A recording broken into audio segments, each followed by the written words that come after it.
Claudette Buttigieg temmen il-problemi ta' Fullar f'Mater Dei m'għandhomx x'jaqsmu xejn mal-amministrazzjoni nazzjonalista li damet tmexxi l-pajjiż għal bosta snin.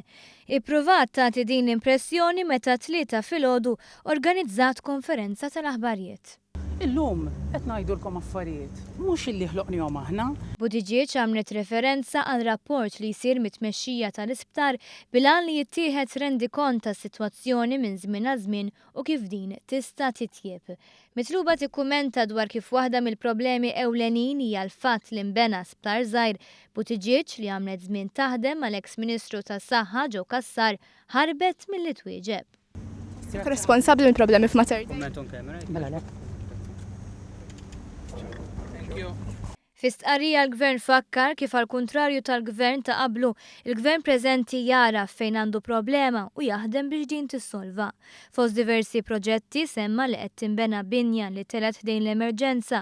Sal-aħħar ta' din is-sena l-ewwel fażi ta' din il-binja se tkun lesta u se jkollha 68 sodda.